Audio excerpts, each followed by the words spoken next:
Hello everyone, today we are going to talk about another Game of Thrones theory. Who is Azor Ahai? First though, I'm going to tell you the legend of Azor Ahai for people who are unfamiliar with it, then I'll discuss the prophecy, and then who the main candidates are for the prophecy. Darkness lay over the world, and a hero, Azor Ahai, was chosen to fight against it. To fight the darkness, Azor Ahai needed to forge a hero's sword. He labored for 30 days and 30 nights until it was done. However, when he went to temper it in water, the sword broke. He was not one to give up easily, so he started over. The second time, he took 50 days and 50 nights to make the sword, even better than the first. To temper it this time, he captured a lion and drove the sword into its heart, but once more the steel shattered. The third time, with a heavy heart, for he knew beforehand what he must do to finish the blade. He worked for 100 days and 100 nights until it was finished. This time he called for his wife Nisa and asked her to bare her breast. He drove his sword into her living heart, her soul combining with the steel of his sword, creating Lightbringer, the red sword of heroes. It is unknown if Azor Ahai is connected with the legend of the last hero who lived during the long night and helped to defeat the White Walkers. Now for the prophecy. According to the prophecy in ancient books of sea, from over 5,000 years ago, Azor Ahai is to be reborn again as a champion sent by the Lord of Light. This will occur after a long summer when an evil and a cold darkness descends upon the world. It is said that the wielding Lightbringer, once again Azor Ahai, will stand against the Whites, and if he fails, the world fails with him.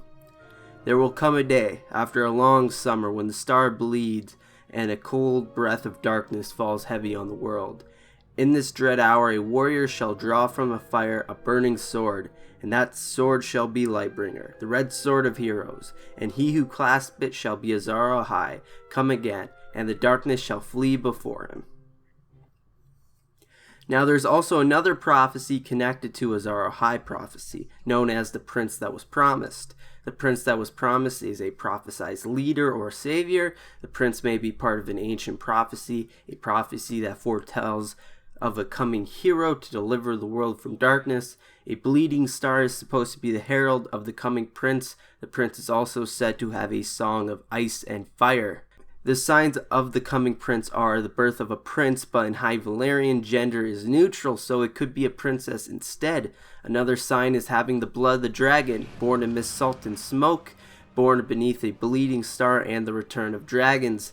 Now, some people believe that the prince that was promised and Azor Ahai are the same person. Some people think they're two different prophecies for two different people. I personally believe they're two different prophecies because the way the story is currently going, in my mind, it would make more sense that they would be separate. Now I'm going to give you the top candidates for each of the prophecies, starting with Azor Ahai. Now, if they are two different prophecies, which I think they are, the two main candidates are Jon Snow and Jaime Lannister. The evidence that supports Jon Snow is that he had a dream where he fights whites with a red sword burning in his hand. And when Melisandre looks into her fires for Azor Ahai, she sees only things to do with Jon or Snow, which he thinks might just be ash, but she sees a possible connection to Jon.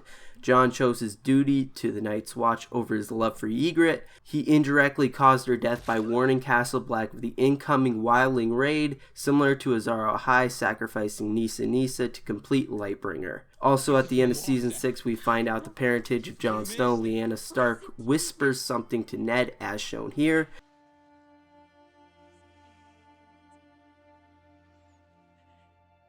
She tells Ned the name of the child, and most people believe that Jon's actual name is Azor Ahai. Could this be coincidence? Maybe. I'll get to that a little later. Now, Jaime Lannister, the only reason he is a candidate is it takes a great sacrifice to create the sword Lightbringer. Azor Ahai had to sacrifice his own wife to create it. Jaime Lannister is the only character who's intoxicated by the kind of love that is required to make the magic work.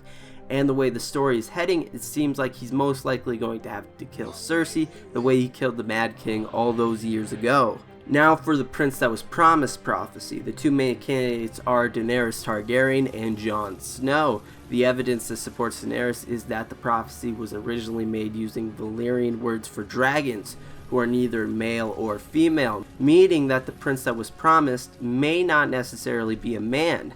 Daenerys was born on Dragonstone, an island in the Narrow Sea amidst salt, and reborn as the mother of dragons on Khal Drogo's burning funeral pyre amidst smoke. On the pyre, her 3 petrified dragon eggs hatched, born amidst salt and smoke to wake the dragons from stone. And on the morning for the first time the red comet appeared in the sky when the star bleeds. An additional prophecy from a woods witch prophesies that the prince that was promised would be born from the line of Prince Aerys and Princess Rhaella. Daenerys is the daughter of Aerys and Rhaella.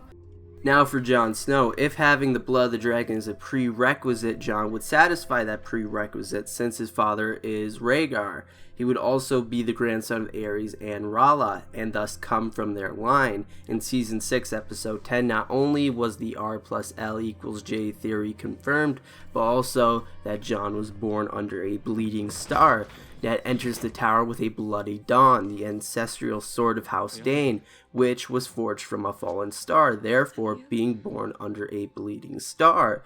Jon also is the only one who has a song of ice and fire, his father being Rhaegar being fire and Lyanna being the ice. I personally think Rhaegar had planned this all out for Jon to be the prince that was promised, or Azor Ahai. He first kidnaps Lyanna, who's the ice, and then Rhaegar, who's the fire, giving him a song of ice and fire, and then he names him Azor Ahai. So Rhaegar basically gave Jon the best chance to be the prince that was promised.